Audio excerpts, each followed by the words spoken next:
मेरा नाम डॉक्टर समीर मेहरोत्रा है।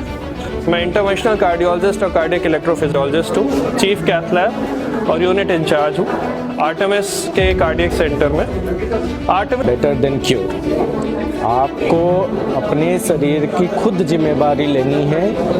और मैं डॉक्टर निधि रावल हूँ। मैं बच्चों के हृदय स्पेशलिस्ट हूँ। बच्चों में हार्ट की बीमारियाँ जो आजकल बहुत प्रचुर बढ़ता जा रहा है, हर 1000 बच्चे बहुत होते हैं, उसमें से 2 से 3 को हार्ट की दिक्कत होती है।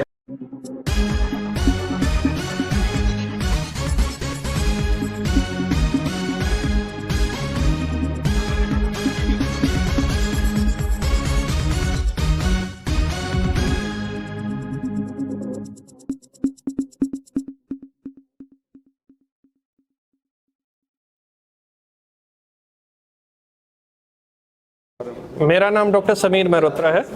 मैं इंटरवेंशनल कार्डियोलॉजिस्ट और कार्डियक इलेक्ट्रोफिजियोलॉजिस्ट हूँ। चीफ कैथ लैब और यूनिट इंचार्ज हूँ आर्टेमिस के कार्डियक सेंटर में।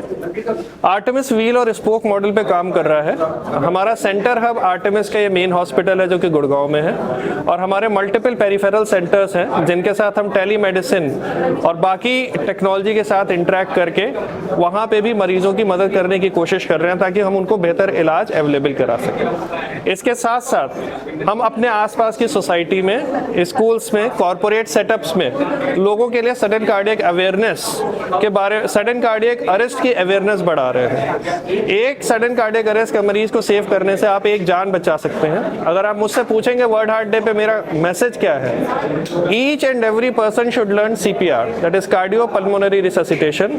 You save a heart, you save a life. This is the bottom line. हम आप पूरा हॉस्पिटल स्टाफ इसी चीज के लिए काम कर रहा है कि हम किसी व्यक्ति की जिंदगी बचा सकें। जिंदगी बचाने के लिए डॉक्टर होना जरूरी नहीं है। आप राह चलते हुए भी किसी गिरे पड़े व्यक्ति की जिंदगी बचा सकते हैं अगर आपको CPR आता है तो। धन्यवाद। देना चाहूँगा सब कोई को, prevention is better than cure. आपको अपने शरीर की खुद जिम्मेदारी लेनी है।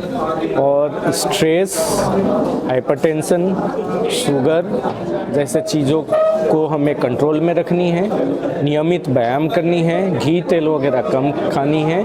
और इससे भी ज़्यादा अगर आपको कोई भी प्रॉब्लम है, सबसे पहले आपको डॉक्टर के पास जानी है। इससे ये नहीं बोलना है कि मैं फिट हूँ, मैं सब कुछ सही है।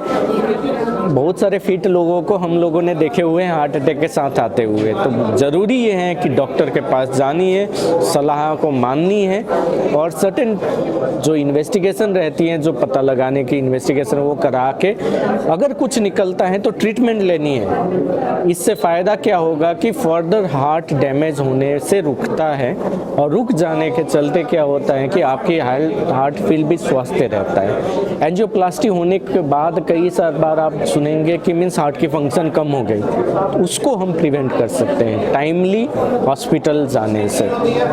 गोल्डन आवर 3 आवर का होता है। अगर आप चेस्ट पेन हो रहा है, 3 घंटे के अंदर आप हॉस्पिटल जाइए, 3 घंटे के अंदर आप ECG करवाइए।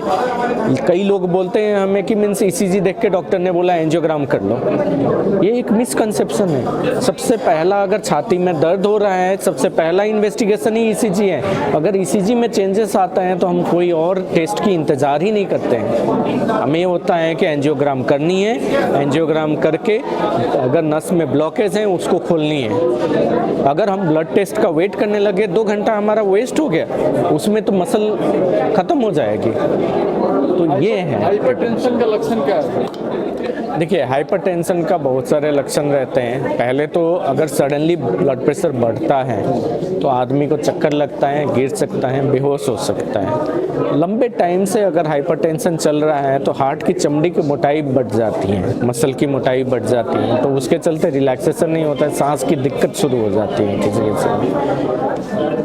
हाइपरटेंशन के चलते किडनी की भी बीमारी हो सकती है। अगर किडनी की बीमारी शुरू हो गई तो पैर में सूजन होना, ये आंखों के अराउंड में सूजन होना, ये सब जैसे लक्षण देखा पड़ते हैं। धीरे धीरे अगर हाइपरटेंशन लंबे टाइम तक होता है तो हार्ट फेलियर में भी जा सकता है। तो ये सब चीज़ें ना हाइपरटेंशन के लक्षण एक नहीं होती हैं, बहुत सारा।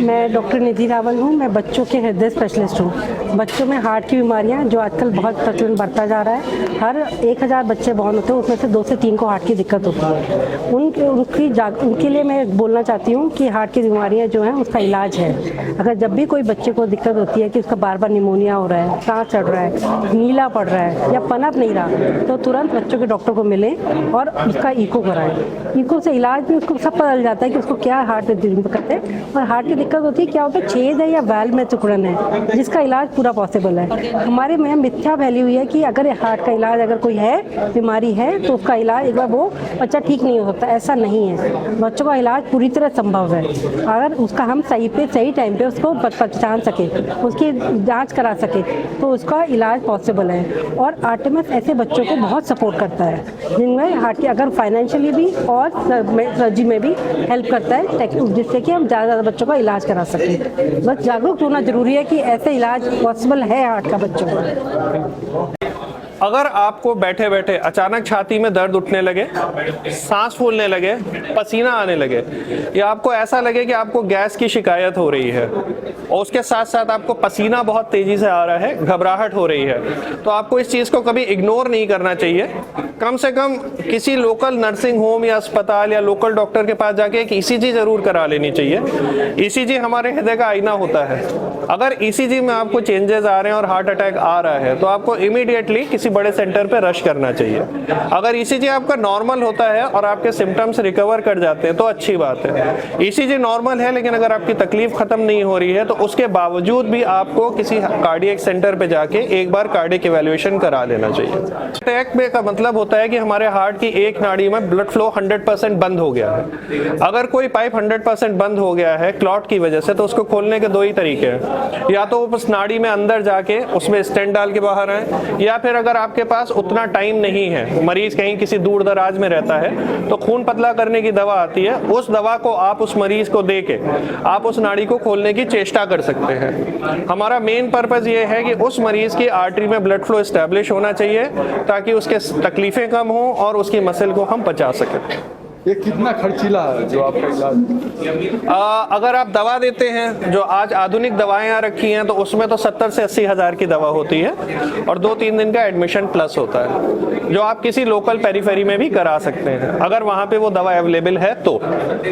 होती है, यूजली होती है, ऐसा नहीं है। आजकल लोगों में अवेयरनेस बढ़ चुकी है और लोग उस दवा को पेरीफेरी में भी रखते हैं। अगर आप किसी पेशेंट को कार्डियक सेंटर में लेकर आते हैं जहाँ पे हम उसे कैथ लैब में लेते हैं और स्टेंट के थ्रू हम उसकी नाड़ी को खोलते हैं, तो उसमें अमूमन 2 से 3 लाख के करीब का खर्चा आता है। ये इंश्योरेंस में कवर्ड होता है। आजकल सारे ही मेजर इंश्योरेंस कार्डियक इवेंट्स को हमेशा ही कवर करते हैं। ये कितना कारगर है? 100% कारगर है। आपने नाड़ी खोल दी तो इसका मतलब मरीज ठीक हो गया।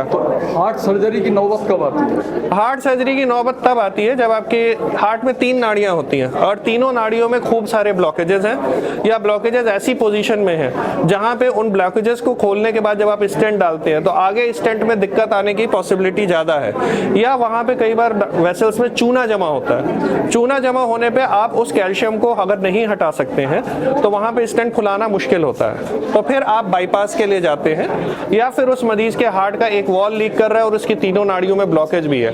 उस परिस्थिति में अगर केवल आप ब्लॉकेज खोल देंगे और वॉल ठीक नहीं करेंगे तो मरीज पूरी तरह से ठीक नहीं होगा, तब फिर आपके लिए बाईपास जरूरी हो जाता है।